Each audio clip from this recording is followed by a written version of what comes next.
Hey traders, hopefully you guys are doing well, trading safe at this time. It's Monday, July 5th. We've got quite a bit to talk about, but we should be able to cram it into 7 minutes or less. You guys know the rules. Otherwise, the eighth minute is free. But yeah, so price over the weekend here got a nice pump up and then a move down. It looks like a falling three methods pattern. You could actually Google or YouTube that if you'd like and learn a little more about it. But what you were looking for is this daily down in this region at 33,512. So 33,512 is pretty key in the sense that we don't really want to be closing beneath it because you're putting a lot of pressure on this lower support here. That's our bi-weekly support. You'll notice I have three bi-weekly levels on the chart: 33,136, 34,707, 35,879. Now that 35,879 does replace our current key level, the one I gave you guys the other day, this daily level.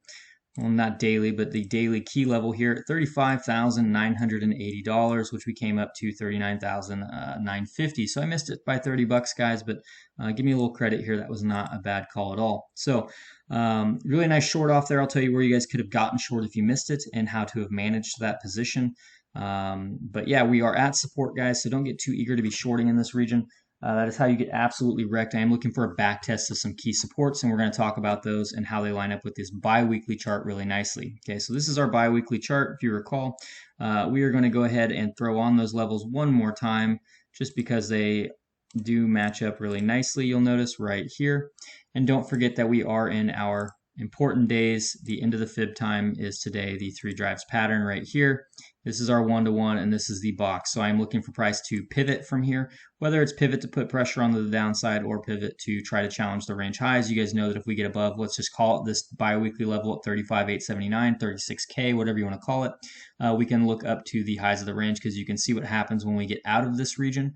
You do generally make a move into the upper region, which we've discussed in the previous video. So we are watching that right now. This is all very neutral to me until support is lost, okay? So do bear that in mind. I don't really have an opinion on price. I'm not bullish or bearish. I'm just looking for a really good trade setup.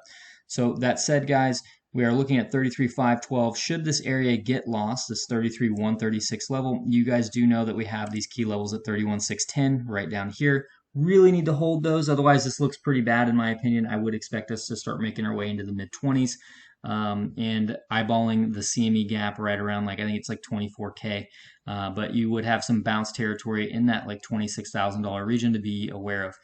The other level to be aware of that if we were to lose that, that would be challenged is 29,800. That is the last area for SFP right here that came in on the 22nd of June. You can see we came down, took the level, and then really nice move up. So what that means is that this should get defended. And if lost, to me, that's a sign of weakness, another sign of weakness, almost a confirming sign of weakness if you're one of those types of traders. So for me, that's just me staying patient. Those are the levels I have in mind. So jumping into the local price action here, we're going to go down to like the 2 hour. It's just easier to see. You can see how well this gets things. You could even turn this into a range if you wanted to and just trade this alone until it's no longer valid. But you are at the range lows right at support, so don't get too eager to short down here just yet. I would wait for some confirmations. Looking at the weekly time frame, guys, coming into that key level at the highs, you notice you didn't completely rotate to the high of the range. This was our cutoff point here. Was your range anchored VWAP, did have that day, that key daily that I gave you guys. And I think the POC came in just beneath that. Now, if we are looking at this, how would we have known to have gotten short had you missed this entry, or at least close your long if you'd gotten long in this area with us? That way you weren't just riding out a position that was a winner into a loser, okay? So had you entered a short, you need to know where to take profit on it. Obviously, the bi-weekly level here is an area of interest. You've got like a little box of support here that you could have identified. And how you would have identified this level is pretty simple. Okay, so what we've got here is you have your bi-weekly level at 33,136. Really want to see that level hold. But if you guys turn on your monthly range, let's get rid of our weeklies, you will notice that it also gave you a soft, or not a soft, but a really nice entry for a short, or at least to get out of your long if you were still holding from that region down here.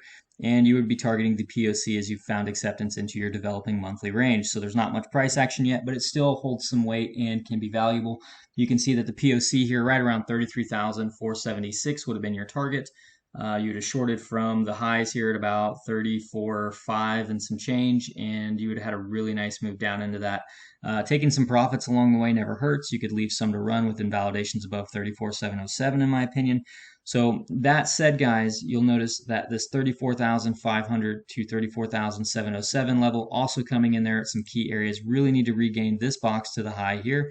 34.5 to 34.707 is going to be key, and this is your key support to the downside. Now, I would almost constitute this entire region right here as support, and the reason is you just have a lot of, there's just a lot there. It's been a heavily defended area. So what that means is if it's lost, we can be a little more bearish. You can hold these shorts a little longer and look for those challenges of the lows that we just talked about, okay?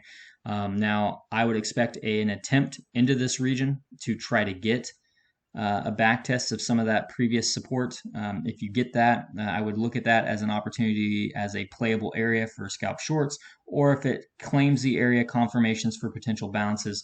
But as of right now, this is kind of neutral price action for me. I'm not really too bearish or bullish on it. I do lean towards that this could be a lower high and this could be challenging lower in the range, kind of wrecking all the wick off people that are calling this accumulation from there. So opening up the weeklies one more time, you'll notice that that upper box lines up just above that 34K level. So if we did make our way into this previous week POC and that 34,707 level and find ourselves getting a rejection, what you want to see is it come up here and then claim this level and hold it. That would be constructive for me. And if it comes back down, you really just want to see it get a really nice bouncing back in there if you're bullish.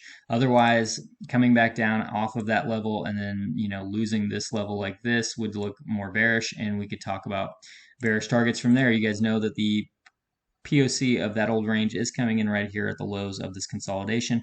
And we talked about how losing this consolidation low would not be bullish, because then you would go from making a low to a high, a higher low, higher high, higher low, lower high, and then you could be potentially setting in something like this and make a lower low, and that would not look that great, because I would expect us to come down and challenge this like 31.5 to 31,000 to 31,600.